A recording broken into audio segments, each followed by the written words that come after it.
Hey, this is Joe Corneli, and Lisa McDonald is here as well. We're here to talk about peeragogy at least for a little bit, although if it's just the two of us, it may be a short meeting because we'll have less going around. So Lisa, you mentioned that you got this book. Maybe you can tell a little bit about what you got and why you got it, and then yeah, I can say a little bit about what I've been up to, and maybe we'll wrap it up with that unless someone else comes in. I got a cup of coffee here with me, so that's the kind of day it is. Lisa, are you there? Yes, I'm sorry, I was on mute. So Okay. I purchased the book Liberating Voices, and it was one of the books that was referenced in the paper that we're reviewing for that conference. Wanted to get a little bit better understanding of how patterns are generally referred, or the context in which they've been used in other areas, and get a broad, as I review the paper that Joe and we all have contributed to, so can create a better understanding. And that's about it. I hope to be able to get to that this week a bit.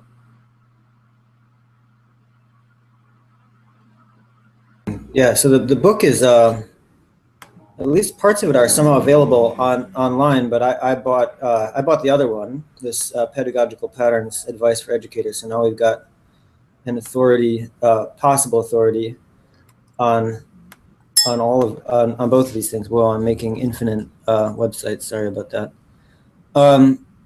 Yeah. So yeah, this is the paper that Lisa just mentioned, and I would just say, yeah, maybe next week we should both flesh out this claim here that there's a key difference between our pattern catalog and previous collections of design patterns that touch on similar domains, like liberating voices and pedagogical patterns advice for educators. So, since we have those two books, we should be able to at least say, oh, okay, here's what's different and what's similar about that. Maybe even a little table or something to go for our own benefit. Maybe not even to go into the paper, but anyway, we were indeed asked to clarify by our shepherd, and this is maybe related to this sentence. He said, "You guys say a lot about what peeragogy is not." And less about Charlotte, you're here just in time for infinite websites. Okay, just share this. Hi. Okay. So I can see both. And maybe hi. I'm the weirdest internet today. I think we've got a completely lagged connection. Yeah, I'm gonna me or whatever. Okay. Let's see if I can. Okay. I think the whole internet's broken down. Anyway, so this paper, let's go back to screen share, maybe one window at a time. Boom, boom, boom. There, start screen share. Okay, the infinite websites was fun, but it's a little bit more coherent. So yeah, we were asked to say a little bit more about what peeragogy is as to what it is not. And these two books, I think we're saying, well, it's someplace in between these two, but actually, no, it's something else again. And our claim that we are using the project as a management tool, or using patterns as a management tool, made a little bit. He didn't know what we were talking about, so indeed this has to be revised. But then yes, as I said by email to you guys, at least some of you, I turned this thing green because I did a good, thorough revise on the Peeragogy project pattern. I just called it Peeragogy. So I think it'd be really great for you all to have a read of that and give feedback. Is this what Peeragogy means to you? Because it should all get summed up here on this one green page. And really, the key import. I don't know if you agree or not. I think we could probably continue to hash this out, and I think that's fine to have different opinions about it. But I said here we intend to revise and extend the patterns and methods of peeragogy to make it a workable alternative to mainstream education. Feel free to join us in this effort. Maybe we don't all quite agree that that's the whole point, but it'd be great if we could fit the whole point in one small fortune cookie fortune-sized box like this. So there's a first effort. And here's a link for anyone who's following along who wants a link. And this one I turned orange because I thought orange was a nice color to go with green. And I know Charlotte was thinking we would talk today about concrete pilot projects. So Charlotte, no? Not true. Not thinking that. Thinking something slightly similar. I deny everything. At least we can hear you. I deny everything. Well, you have someone there with? Yeah, Karen. Karen, is it true that she denies it? It is. Fortunately, unfortunately, I don't know. Well, I had somehow missed setting up this session, so I set it up with by duplicating the past one, and that was the text on there. So it's absolutely up to whoever showed up first to decide. Sort of worked. I actually had to start the broadcast. It's weird because I was talking to myself. Google breaks, we all benefit. So, so do you want to check in from the Massachusetts region?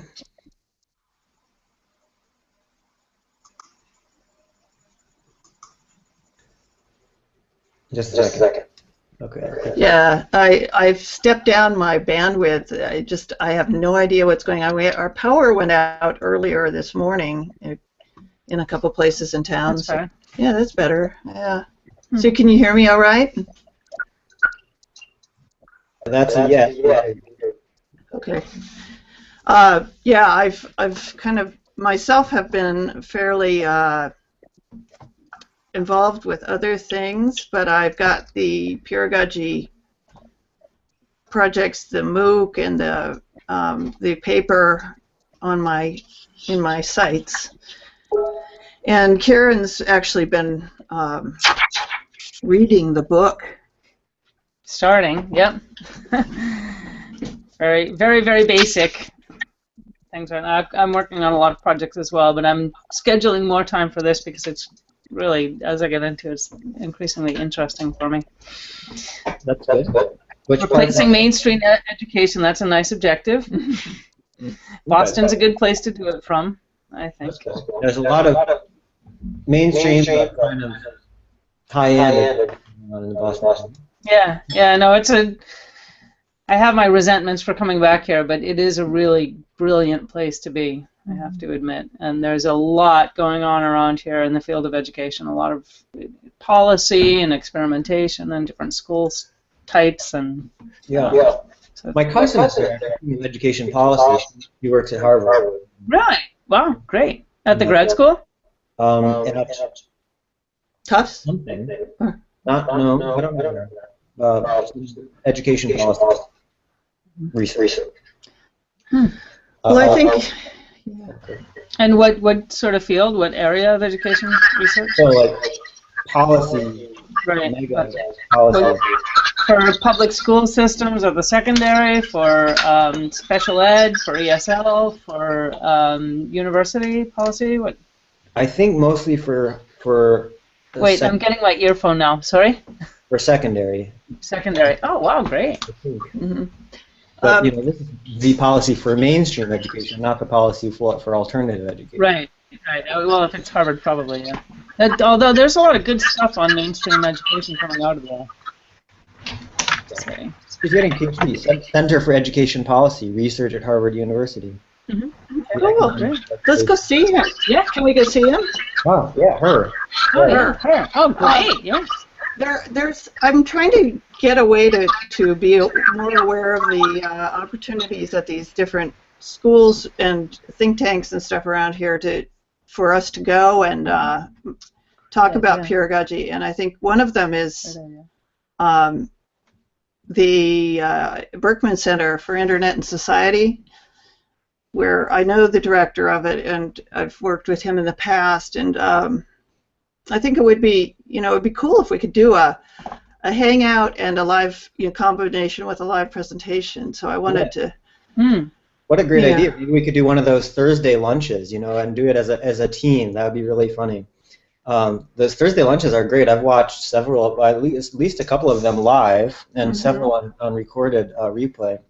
Yeah, me too. And I could propose it, and then we could just kind of draft a little outline of how it would go, maybe as a collaborative document, and I can send it over to Jonathan. I think we're getting ready for that level. Yeah, I think especially it would be nice when we have version 3, by the way, of the book, which it feels like we have it. I'm like imagining that I have it already because we've been talking about it for so long. But we don't actually have version 3 of this book. We could take it there and we could, have a whole stack of them and say, these books are for sale, at cost or something, or $1 per cost. Plus. Yeah, that's also on my list, is to get with Charlie and Amanda and get the cover finished and figure out where the latest version is, and just get it out, because it's going to be good. And then the activity, the workbook as well. It'd be nice to just have a product, because it's like a business card is with a pithy business card, Very pithy. 25-page business card with interactive exercises on it. I want that business card, except for I want it like carved in granite. Yeah, let's just go back to the clay tablets. So Karen, as you're going through it, I hope you're taking some notes, because although we don't have a workbook, your notes would be really useful as a newcomer to the project. Ah, good point. Yeah. Okay. Yeah, I am actually. They're very messy right now. I used to have this addiction to those postcards. What are they called? Note cards. And now I have an addiction to Post-its. So they're great to kind of reorganize. That's a good idea. Did you see that I made Post-its the icon of Peeragogy? One of the many attractions. Yeah, I noticed that Matthew was talking about that at IPNI office hours. He's got this bulletin board behind his computer with Post-it notes, and he keeps moving them around, and it's fun. Yeah. Post-it a puzzle piece. One little piece of the puzzle. There you go. It's so alternative. Yeah. I went through my color phase. Now I'm strictly yellow again. And it's got to be Post-it. It can't be CVS. It can't be any of those. They're not as sticky. I also gave Karen another assignment, which was to make a hangout with Julia and Paula in Spanish. Yeah. You can practice. I'm diving in. I'm trying to swim. I'm just learning how. That's how we all did it. I keep telling you. Yeah. Say hello. Yes. Hi. Nice to hear you. Yeah. The thing is that do you think that my English is so terrible? No. I want to practice Spanish.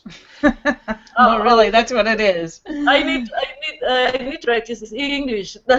Yeah, I know, but what you'll see is I lived in Spain for 20 years, and all of my friends wanted to practice English all the time, so you'll see my Spanish is really pretty bad.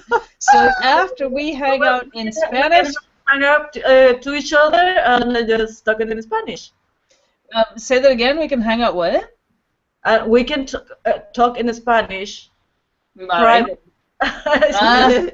No, tenemos que hacerlo ahora porque los otros se sentirían un poco vergonzoso. Digo que a lo mejor ellos se sentirían mal si nos ponemos a hablar en español y no entienden. Sí, no, este es el punto. Porque lo que pasa es que ahora mismo con Peeragogy no entiendo casi nada y entonces me siento muy inseguro de mí. Hablando en español, me siento más poderoso. Todo sobre el ego. Bueno. Me alegro. Yo también. Bueno, and I haven't had a chance, Julia, to look at your the digital stuff that you sent me, but I will. I've just had I was down with the flu for 3 days last week, and I'm just really I've taken on a few too many projects here. But I haven't forgotten. Okay, listen. I will need your authorization or confirmation or whatever, to use pedagogy on my courses, and the one that I am designing. And so I will go on with this MOOC about creative thinking through peer-to-peer collaboration. A ver, credit de synthesis es por esto? Perdón? Is it for a credit to synthesis in secondary school, or what is? This is for graduate. Oh, okay. Which school are you doing this with? What I'm program? doing it in my school, in Social Media College, and now I'm designing another course about digital competence for multidisciplinary skills, let's say. Yeah, And cool. I want to use pedagogy in that course too. So if I mention to pedagogy and what I'm doing in that project, that's what I want you to allow me to do it.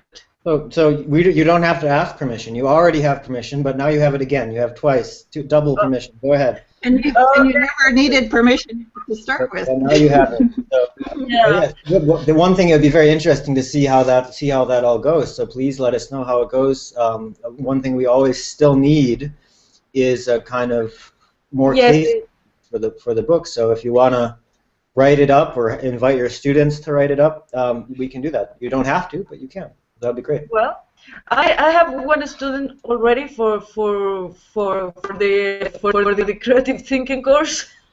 One, but at least I have one. That's good. That's good. It's a start. Yes, it's an IT developer and really knows a lot of things about, but he wants to understand what peer-to-peer collaboration can be, and well, about the course anyway. So I'll keep writing the syllabus for you to add it to the project we have in Peeragogy, and so I'll go on with the educational project of Peeragogy. Sounds good. Here's her. Is it okay for you? That's very good. Yeah, absolutely. Keep us posted and let us know how we can help. Just say, guys, I need some help, and we'll help you. So, Julia, are these all, are both of these courses in your Google Plus community? Is that where we can find the links and stuff? Yes. Well, what I do always prefer is to go to Moodle and see what I have done. Right, but the link is like, I'm just saying where we're starting from in our own head. In Google Plus is MOOC. Yeah, I got the community, and I'm wondering if those links are there. Yes, and the other course in Spanish about digital skills, I have to open a community. It may be social media college or something like that. Okay, so there'll be a different community for that. Yeah. So I'm just trying to, like, if you could cross-link to the Moodle on both of those communities, it's often the place where I do my home. That's like my home base for Peeragogy, because I know where to find where I'm going. Okay. So just cross-link it, and I'm happy to go there. I just yeah. Oh, I don't hear you. Can you explain it to her? Okay. No, because I can barely understand what you're saying. I got it. I understand. I understood perfectly well. I think that. Do you hear me? Yeah. Yes.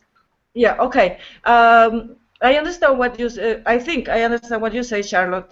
I will. The thing is, because I put it separate the communities, because one is in Spanish and the other one is in English. But yeah, that's fine. I just, if you could.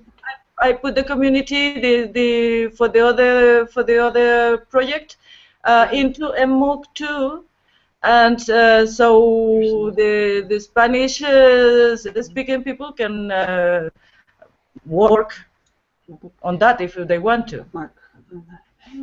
Yeah.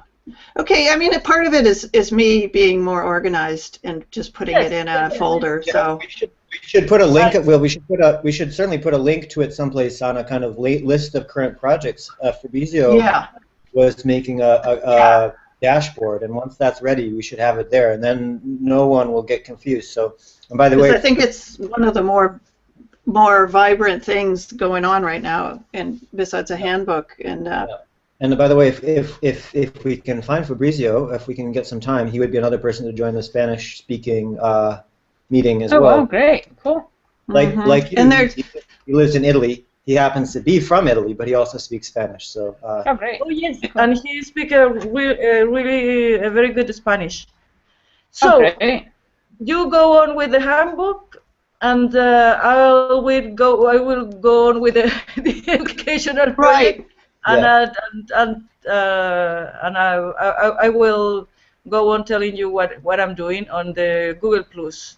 Great. Yeah, just as long as we can kind of get a flow of information and people asking questions back and forth, you know, Yes. then it sort of erases in the awareness of more people.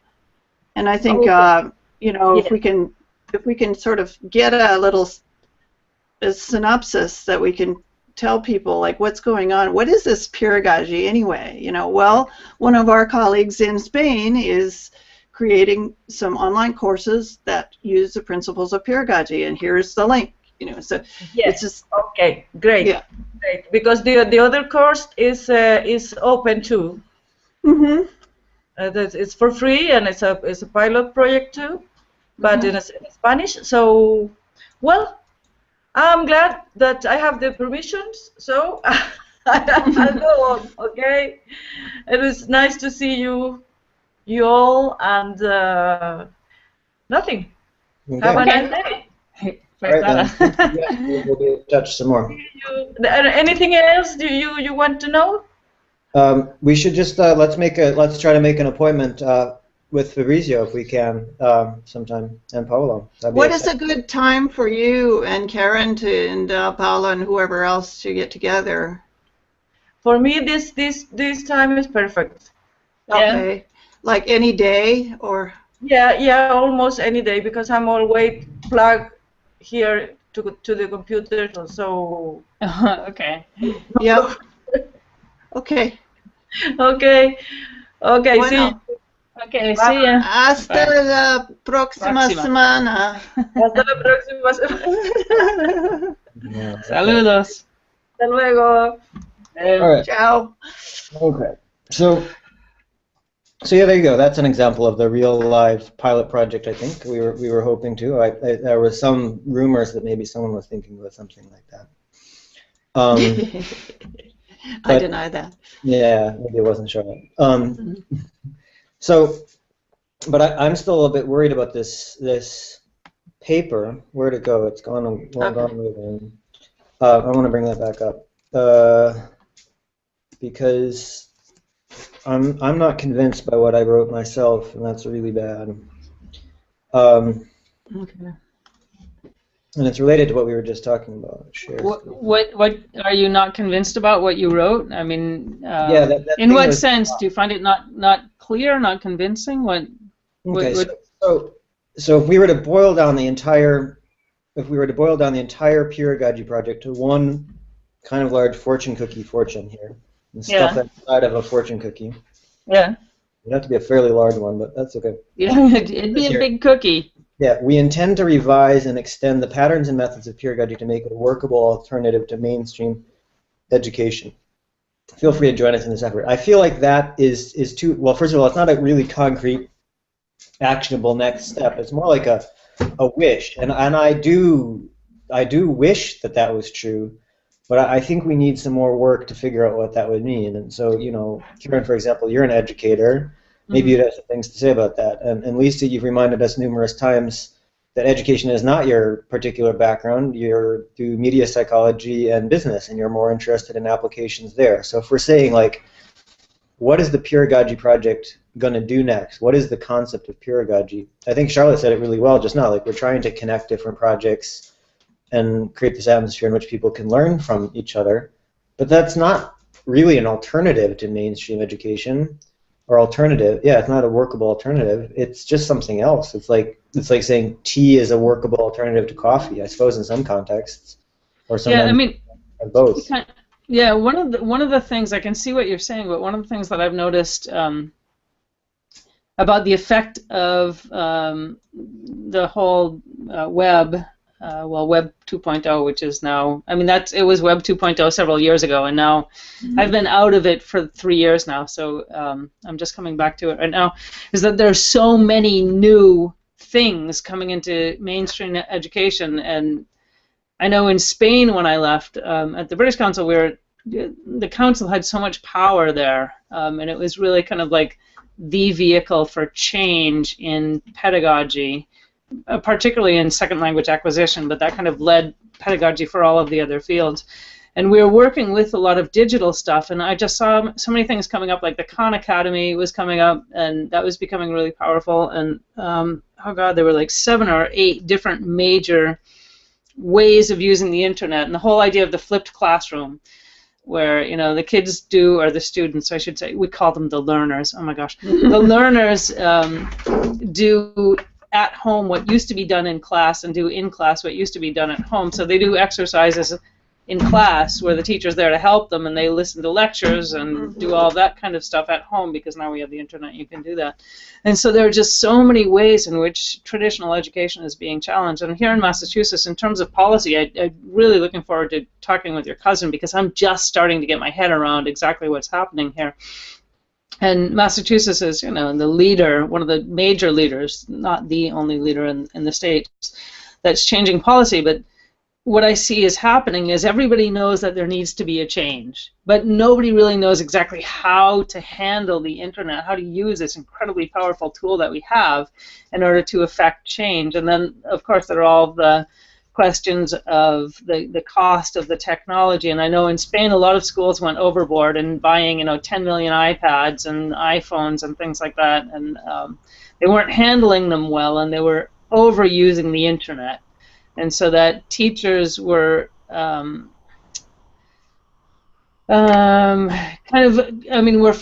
not called teachers anymore, we're facilitators, and we're working on projects in which, yeah, I know, I thought that was funny in the beginning too. I'm really accustomed to it now. But the idea of being a facilitator is you get to know your students, and you design a project which will help them through this project. They're going to all learn how to work together, and they're all going to learn how to, get better at using the present perfect and irregular forms of the past participles and things like that through, giving a news broadcast where you have to say, well, he has been found, and this has been written, and this has been, this has happened, that sort of thing. And the internet was just like this massive tool that everybody right now is trying to figure out how to use. And if I understand what your criticism of your own fortune cookie kind of synopsis there was, it's like, tea or coffee. Is it and I think it's hard right now, particularly for me, as I'm just getting my head around what peeragogy is. But I think it's got to be a little bit vague right now, because of the nature of the beast. Is just everybody's experimenting right now, and everybody's saying like, oh my God, how can we use this? And I mean, when I go to open lectures at the Ed School at Harvard, it's great because, always on the screen, I mean, they're brilliant speakers, and always on the screen, the Twitter feed is coming in all the time with constant questions and comments. And so I think right now it's kind of exciting because we're at this like crest of the wave of, the internet and its influence on education. And then at the same time, there are policymakers. I mean, we're in massive battles here in the United States about how to deal with policy, who are saying like, no, but this is the cart that we've used for the last 200 years, and it's worked. And then there are a few, people who are saying, yeah, but that cart is it's like heading towards a cliff. We have to stop that cart. We have to start riding the horses away from the cliff. And it's really, change is so difficult for people. And so, I don't know, I see this as happening kind of at a higher I don't want to say higher level, but at a really intellectual level right now, and I'm not sure how to get that down into a level where teachers who, having worked in the profession for 30 years, if you have time for a cup of tea and a pee, and you're 8 hours being in the school, then you're really, really lucky. And so more change at this level, I can just see it as being really, I don't know, I see the two sides of it. The one side of like, wow, this is a great idea, this is fantastic. And the other side being teachers and saying like, oh my, I still he's being parents, oh my God, I still haven't filled the form for the state. And I mean, you're just constantly like trying to burn up. So I just see the two sides. Sure how to make your fortune cookie. I like it. I like it that way because you leave something open. Maybe because I don't really understand yet. But that's just that's my 2 cents. Yeah, but I think what seeing is just we just like to see some effect of what we're doing in just like the MOOC, when you So one of the things.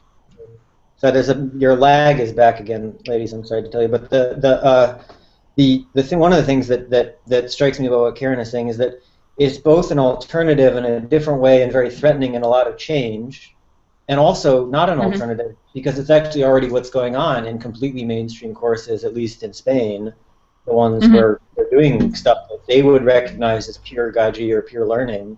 We would probably say yes, it is, or it's 90% there or something. So it's not really an alternative. It's just it's another flavor. And what Lisa's saying in the chat, I agree. It's more fundamental. Another problem is, although the internet changes things, actually what we're doing is not confined to the internet. Really, I mean, yes, the internet's that's allowing us to have this conversation, but we could be having it by phone, and instead of corresponding on Google Plus, we could be doing it all by post. Right. Right. No, my only point was that the internet, I mean, it's another tool, and it's just really radically changed the way that people do everything. And so I was trying to refer to the way that you had defined your fortune cookie phrase there. And I was just saying, because of the internet, there are all of these massive changes that are taking place right now in the field of education, not because of peeragogy, that's another thing, but because of the internet. And right now we're doing peeragogy through the internet. And so that's why I was saying, for me, it's really nice to leave it open because there are so many changes, and I think, but I'm new to it. I'm just giving as a newbie, as a newcomer, this is the way that I see it. It's like, oh, wow, it's nice and open. So. Yes. And it would be interesting to see what makes Karen different. I mean, we have a friendship, so she's paid attention to this, because I made her. But don't sick your dog on me. But like she could have chosen not to, like some of the other things that I've suggested to her. But so far, I have her rowing and doing peeragogy. The day tripper is there too. Right, but what engaged her as opposed to someone else not being engaged or turned on by it? It would be interesting to kind of that's interesting. Figure that out. Yeah. Well, I like the whole idea of the name is great. Peeragogy is fantastic. That we can put that credit down for that to Howard. Yes, that's good. One thing that I think I did believe in this thing I wrote, and maybe this is what makes it interesting or attractive. Let me see if I can find it. Is that it says here, the essence of peeragogy is to combine a free, open approach with reflection on what works. So I think that's key, the reflection aspect and the free, open aspect, because I think you could find both in different places. So the people who build Linux or whatever, it's free, open, you can download it, you can compile it, you can share your versions. They don't always reflect on what works. Sometimes they do, and when they do, I'd say that they're probably doing peeragogy. In the same way, someone could do reflection on what works in education. As an educator, maybe my cousin would be an example, looking at what works in mainstream education, very reflective, very oriented to policy, but with little orientation towards the free, open aspect. And just because it's online, again, doesn't make it free and open. You could have MOOCs or podcasts that are not free and open. Yes, there's Sarah. She can tell us. She can sort this all out for us, I bet. If you guys go over to her office. She looks very friendly. She does look friendly. Much friendlier than I am. I'll have you know. So, Oh no, not possible. she'll be impressed. She'll start the new thing. She'll have hangouts on Tuesday. You guys will, you know, not be able to do the Monday ones anymore. You'll be too busy getting ready for Tuesday. What are her hangouts on? Huh? What are her hangouts on? No, I'm making it up, but I have to Oh, read you're this making it quote up. Oh, you're already predicting the future. from Cool. Willy Wonka. Regarding educational innovation, it says here, I've just decided to switch our Friday schedule to Monday, which means that we take the test we take each Friday on what we learned during the week will now take place on Monday before we've learned it. But since today is Tuesday, it doesn't matter in the slightest. So That sounds like a Tom Lehrer song. that's Willy Wonka for you. So there you go. That I feel like when you were talking about the different switching of terminology and stuff, is like, you know, now the teachers are facilitators. I think that's good. I was just laughing because it's like we've been coming as if this is this big campaign and we're going to change everything, and it's like it's already changed already by someone else, so we can't make that particular. Yeah, but I have to say, teachers are considered facilitators. I really miss the European arena for education. It was fascinating working with Aya Tefel. It was great because there's a lot of really, really good thinkers in that group, and I think the whole idea of calling a teacher a facilitator is very much kind of an Aya Tefel sort of idea. The International Association for Foreign Language, I can't remember what it's called, foreign language teachers, or English as a foreign language. But so it's a small group of people who are trying to change this. And I know one of the things that I did was I taught workshops, 25-hour intensive one-week workshops in cutting-edge pedagogy in TEFL. And my students were state school teachers in Spain, and they had a really hard time with the concept of facilitator.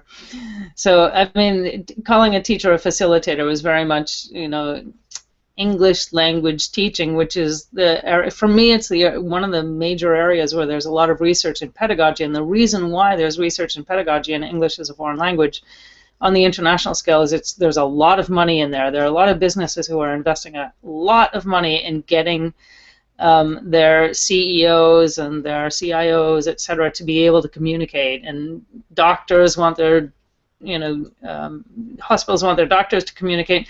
So it's actually an area of pedagogy where there's money that's really being invested in a particular area. So I think that the whole idea of facilitator and changing terminology is very much confined, in my experience, to the European group of English as a foreign language teachers who are academic intellectuals and like that sort of thing. So I don't really think it's caught hold that much, because I know when I did work in the state school systems, teachers would be like, "What? Facilitators? No, I'm a teacher." And I think it has to do with your self-esteem. It does. Yeah.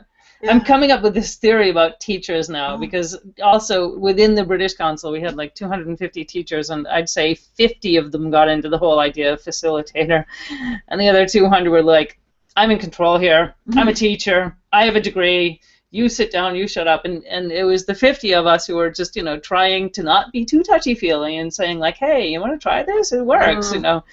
Why do our students, without getting too egotistical, like my students always want to come to my class, I'm in high demand and you're not. No, you don't do that. But the whole idea of facilitator, it was starting to take hold. I use it because I was in that kind of like academic intellectual group in Europe, but I'm not sure how many people actually use that term.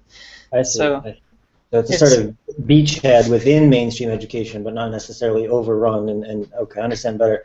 It's also interesting about the English language, because I was just remembering Charlie is English language. I wonder if he was part of that same school of thought, which led him to be very involved and excited about the peeragogy, peer learning stuff. Could be, yeah. Because in ESL, there's a big, it's all you want. Basically, you want what Scott Thornbury was doing, and he's kind of like one of the top 5 teachers in ESL and in pedagogy. He's a really brilliant guy in the New School in New York, and he started what I was talking about before, dogme. Your students are the resources. You don't need books. You don't need anything else. And we all teach each other. And the medium that we're teaching one another through is language. And that's also, it's the medium and it's the goal. And so I would say he'd actually be a great guy to get in. Maybe I'll write to him and ask him if he'd look in to the Peeragogy project, because he would be a brilliant guy to get involved in this. That sounds awesome. Yeah, and yeah, we could definitely do a case study on that. You know, Peeragogy before it was called Peeragogy, when it was called that. So that's interesting. Lisa, you typed quite a bit of stuff in the chat, and I don't want to put words in your mouth or read it out, but I thought maybe I wanted to bring some of that in there. If you want to return to some of that and just kind of say what was in your mind. I know it's in the chat there, so it's recorded, but as you've been having the thoughts percolate, maybe you want to sum up. Thanks. I think to me, I think some of what we're trying to do is kind of like the Industrial Revolution shifted the thinking away from like an artesian standpoint where a person would create one object, you know, in a certain way. It shifted our thinking to something that focuses more on process and standardization. Yeah. And I think that transcended and infiltrated everything. The way we think of business, even the way we think of kids. You look at kids and the school testing and standardization and kids moving through, you know, in a very linear way from first grade to second grade to third grade, instead of, you know, with they may not be at a third grade level in math, they may be at a fifth grade level in math and a first grade level in English, but yet they're in a third grade class and they move along accordingly, not as their abilities, you know, dictate. So this whole idea of like mass production kind of infiltrated and is kind of embedded in a lot of our thinking in a way we don't understand. And I think when it comes to pedagogy, what we're struggling with, or maybe this is my thinking now, who knows, by Tuesday it'll change, but what I'm kind of thinking about what we're trying to do is figure out how to unhinge ourselves away from that sort of thinking and create a new way of thinking about our interactions and the way things can be done, and what methods work, you know, kind of how this all goes together in this new way that isn't so process driven. Maybe there's kind of new rules and new ways of looking at it, which may be really difficult because so much of our society's we're so meshed in it. It's like fish trying to describe water. But that's true. It'd be interesting if we went at education from the point of view of having kids. You know, what is your objective to be happy, or, you know, happiness or unconditional love? You know, if those were the goals of your life, instead of, you know, making $1.2 million in your life and retiring. Well, by the time you're 25, no. Yeah. I mean, I wonder what would happen. It would be. Well, I think, Lisa, you made a really good point, because a lot of it, the kids, in my experience, they love trying new things. It's the parents that you really struggle with, because I ran into a lot of resistance in terms of, you know, I worked hard and my son's going to work hard too. And no matter how much you say, yeah, well, you know, there are new ways that, you know, look at the state of the world right now. You know, we're on total ecological collapse on the planet right now, and your hard work partly got us here. You know, do you think you want to keep going in that direction? I mean, you can't talk to that like that to parents. You have to be a little bit more subtle about it. But I think kids are really willing and flexible in my experience of trying new things. But at least I think you made a really good point about the fish trying to describe the water. It's a lot of really unquestioned assumptions, about the way life should be, the way life is. And I see it a lot, you know, as you were saying, is, you know, this is based on the Industrial Revolution. And I think one of the big problems in education in general, and education has a lot of power because that's where you really influence the way society is run, is that I used to do a lot of environmental education, and it's great. You know, you take 15 kids out for a walk and you can teach them whatever you want through just asking them questions, and they run around, which is what kids really should be doing. They're not sitting in chairs. But that's really hard when you look at, like, en masse, how many children, you look at the quantities, how many children are there in Boston who need to do something during the day because their parents are away. So it's the whole kind of like babysitting thing, making sure that kids don't get into trouble, because kids often left on their own do. Believe me, I was a kid, I remember that. You know, you do need some sort of supervision of someone in the area with kids who's making sure that, you know, bullying doesn't get out of hand, and that there's a safe environment for kids to experiment and stuff like that. And that kind of right now necessitates people sitting in a classroom for 8 hours a day. And it's really like the fish describing the water for a lot of people who are enmeshed in this, because it's the way things are, and it's going to be really difficult to change. I'm really happy that Peeragogy exists, because it's a way to change, and I see a lot of people who are trying to change it, and I think you can change it in tiny little increments, but it's a big project, because we really do have a system here that's based on, especially in the States, it's based on, for me, the military in a lot of ways. You know, just control, sit down, shut up, you know, learn this information. I mean, the insanity of the No Child Left Behind is just unbelievable. I can't believe it still exists, but it does. And I mean, to the extent that, what was it, last month, those teachers in the Southeast, I think it was Georgia, were indicted for, you know, erasing the answers on the No Child Left Behind tests. I can't remember what they're called, so that their school would pass. You know, I mean, it's just an insane system, and I hope Peeragogy like makes a little, every little bit that attacks that system. That's an aggressive word. I shouldn't say that. Every little bit that adapts that system is positive, but it's a big project. You know, it's a hard system to change. Yeah, and it is so global. I put a link in the chat to the Wikipedia page, but I think you can find this individual episodes online of this BBC documentary called The Trap. It's by this guy who, you've seen it by him, he does it in a really iconic style, but it's basically how that industrialization applied, especially under Thatcher here, to everything, you know, to the National Health Service, to education, I'm sure, everything. The more you could count it, and bookkeeping and stuff like that, and it's a kind of poetry, documentary style, so he's, you know, you can't take it all literally what he's saying, but he's talking about how this compulsion to organize and systematize everything, always in the name of greater freedom, you know, that it was true, because we don't want any child left behind. Now all the teachers are buckled with, you know, millions of hours of marking or whatever it is. You know, here it's marking, there it's probably worse than marking. Well, it's as a teacher, you're just teaching for the exam. You're not actually teaching. You're teaching kids exam skills and the exam content, and that stuff is useless once you get out of. I mean, I think one of the big problems in the States is that academics is regarded as this like really, really high important thing to do. But I know so many PhDs who've, you know, gone through brilliant private schools as kids, and then, you know, great degrees and PhDs at the best universities, and they can't save themselves walking down the street. You know, I mean, really, outside of the research area, they're just totally, you know, they just really have a hard time functioning.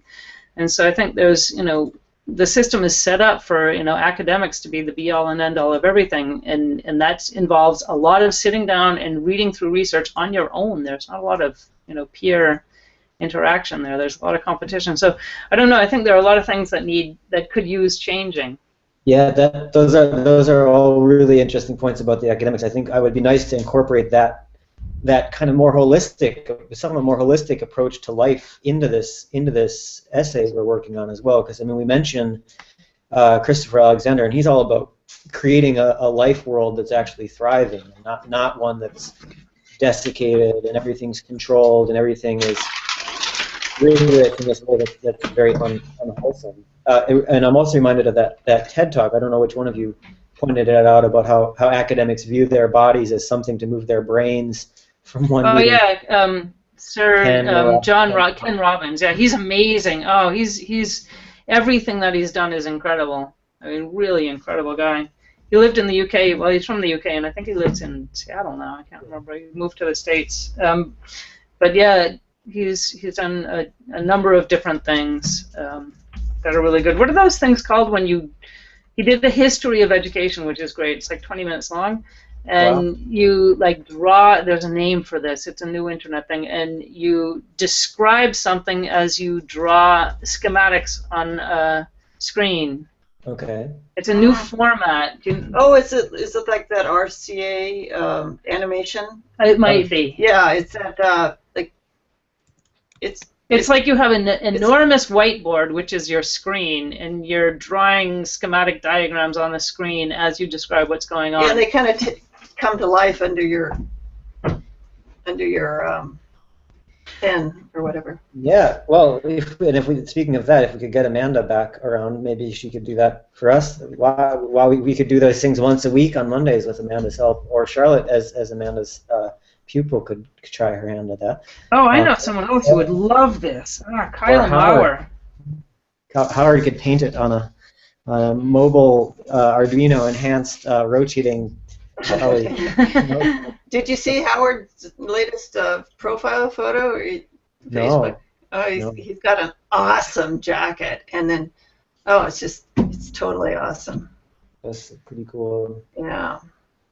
Okay, well, we're at the end of an hour. Probably we should wind up.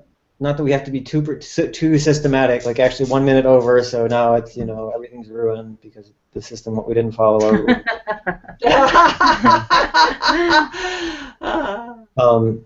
But it sounds like there's a lot of different homework possibilities, people to meet, especially there in the What's our deadline, Joe, on the paper? Can you refresh? So we have got a lot of time on the paper, but if we don't stick to some kind of schedule, it's all going to crumple up at the end like a duvet that's like you push the duvet off with your feet. And well, should we have a weekly sort of check-in? Everybody is interested in putting some comments on, and are you able to do the kind of synthesizing and? Yeah. So let's say 1 week is gone already. I've made an initial attempt at 2 things, so I think we're not too far behind schedule, but we should do more. I'm happy to take a first stab at it. I know Lisa said she wants to read the Liberating Voices book, and I'm well in favor of her looking at that, and me also looking at this pedagogical pattern, so we can situate a little bit about how what we're doing is like and unlike those other projects. That will help for the intro. But yeah, I think we're basically by the end of this week we should probably have done a good revision of the first 4 patterns. And today we mainly talked about Peeragogy project. Okay. We didn't really talk about roadmap, but we hinted at it a little bit. So I think we're not too far off schedule. Let's try to do those 4. Just chasing through and following his comments. I found when I did my attempt, like just responding to his comments improved it. It didn't. But I noticed we seem to have kind of miscategorized a lot of, So the thing with Authoria is like if someone clicks in there, then we'll see that they're working on it, so we won't overwrite their stuff. And if you want to turn it green, you can copy what I did here at the top, begin group, and color green. But yeah, so I would say just have at it with any one of the first 4, following his remarks if you have time, and I'll try to circulate like a new thread for each of them, so we can also discuss by email, because maybe logging into Authoria and stuff could be adding a barrier. But if I think email may be okay, maybe email's bad. I don't know. I just thought it was easy, but I know I like email. So I like email too. Yeah.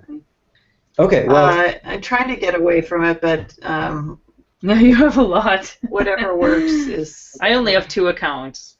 Here's this. RSNimate. Oh, RS, yeah, that's what it is. Yeah. So I would say let's keep at it. If email is not the best, I can also. Why don't I move those things to rather than email? I'll just do it in the Google Plus, because then we can have a public conversation about them. Well, can I just put comments on the document, or is there a? You can, yeah. There's a comment button. Okay, and so it's in Authoria, right? Yeah, there's a comment button. It's not the best, but yeah, it works absolutely. You can do that. Okay. It would not disrupt anything. Some of them have comments already, I guess, but you can add more. So cool, that would work. And you can and merge them. Yeah, but don't hold back. Don't hold back. I mean, everyone here, with the exception of Karen, who could be included if she wants to. Everyone here is a co-author or a contributor. We're all co-authors of the book. Yeah. We're all going in the book. So don't hold back. Don't feel like you have to suppress some comment. The same policy applies. Like, if you make a change, we trust you that it's an improvement. So Yeah. No, I get you. Yeah. After the comment, just go for it. Yeah, I like that. That's been one of the most really productive changes, and I've implemented that, or I've suggested that to a lot of other groups that I work with. So, Yeah. you know, and it's both empowering and practical, you know, for other people. Yeah, I think so too. I mean, every change has some reason for it. So even if the wording came out weird, like the reason is important, and we might somehow figure out what that was, and then say something brilliant next time. And yeah, you asked about the deadline. The actual answer is the week of July 20th. We've got to submit the paper, but I know, given my travel schedule and everything else, that's going to come up real soon. So Okay, definitely, let's get that. Let's have a kind of a weekly check-in on it. That's yeah, we might want to, if you can, implement the same thing with Amanda and Charlie, because I've been taking kind of hands off. Okay. With no, I will. I'll just set something up. Usually that gets people's attention and.